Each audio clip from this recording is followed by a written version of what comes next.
Je suis directrice générale de Middle Next, qui est l'association qui rassemble les valeurs moyennes cotées en bourse.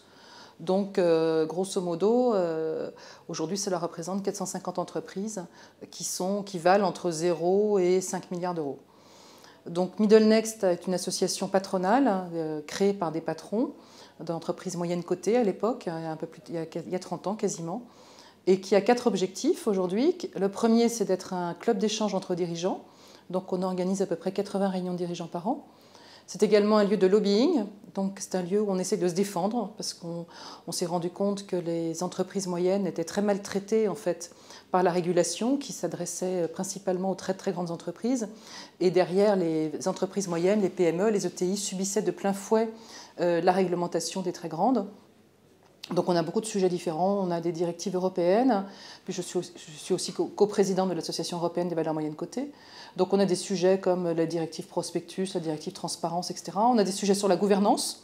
Donc chez Middle Next, on a rédigé un code, le code Middle Next, qui est, en pensant que le code AFEP-MEDEF était peu pratique pour les entreprises moyennes, qui appartenaient à des vrais gens. Voilà, la caractéristique des entreprises moyennes en France, c'est qu'elles sont contrôlées, qu'elles appartiennent majoritairement à des fondateurs ou des familles. Et donc, on ne leur parle pas de la même manière que quand ce sont des entreprises diluées, actionnariat très éclaté. Donc, on a beaucoup travaillé sur la gouvernance. Donc, le code Middle Next est aujourd'hui le code le plus appliqué en France. Donc, on est plutôt content de ce qu'on a réussi. Et on poursuit nos travaux également au niveau européen sur le sujet. Donc, on est en train de refondre le code qui sortira en juin et qu'on va à nouveau revisiter. Donc, c'est un exercice de logistique puisqu'il implique aujourd'hui un peu plus de 200 personnes qui se sont penchées sur la rédaction du code.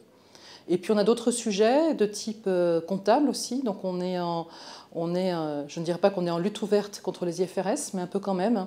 De la même manière, on considère aujourd'hui, enfin l'immense majorité des entreprises moyennes considèrent que les normes comptables que l'on nous impose sont trop rudes, trop complexes, trop mouvantes, qu'on a un vrai problème de principe de prudence et que tout simplement on a un problème pour comprendre les comptes.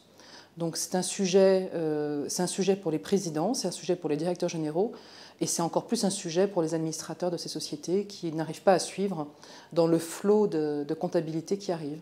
On est également très actifs en RSE. Donc on a développé cet indice, c'est la 7e année maintenant, et c'est la 7e année que nos 70 meilleures entreprises surperforment le CAC 40 en moyenne de 20 points, quelle que soit la période de cycle ou de contre-cycle. Donc ça montre que quand on veut faire de la RSE de manière raisonnable, ça fonctionne. Donc, de toute façon, c'est un peu ce qui caractérise Middle Next, c'est qu'on essaye de faire des choses qui sont utiles. On n'est pas des grands fanatiques de la conformité. La conformité en soi, on considère que c'est quelque chose qui conduit à des dérives qui sont souvent très inefficaces et donc que l'esprit doit l'emporter souvent sur la forme.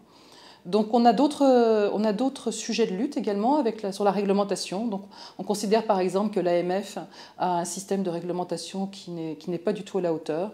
Aujourd'hui, une entreprise qui veut se coter en bourse, et je suis plutôt là pour en faire la promotion, doit aller lire 584 recommandations réparties dans 75 documents. Donc on pense que c'est probablement un peu trop pour un patron de PME, alors que la bourse est un formidable outil de financement et de levier pour les entreprises. Donc ça, c'était pour la partie lobbying.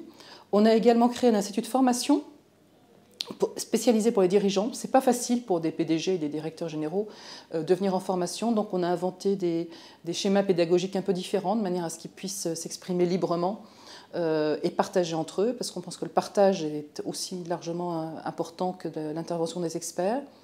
Et puis enfin, on a créé un laboratoire de recherche. Donc on a un institut de recherche qui travaille aujourd'hui avec une vingtaine de chercheurs.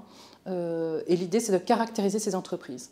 En fait, on s'aperçoit que beaucoup de réglementations sont passées parce qu'en fait, on ignore comment ces entreprises fonctionnent.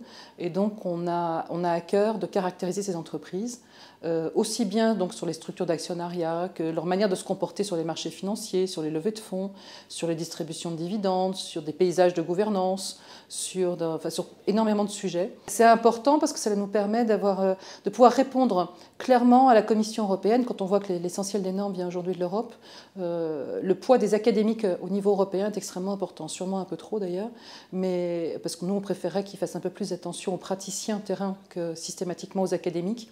mais que donc à partir du moment où on a une réponse académique à apporter sur un certain nombre de sujets, ça fonctionne. Et là, je dois souligner l'immense solidarité des entreprises, parce que maintenant, quand on envoie un questionnaire, j'ai fréquemment 200, 400, 600 entreprises qui répondent. Et du coup, ça nous permet d'avoir une base sécurisée pour pouvoir exprimer le point de vue de nos adhérents.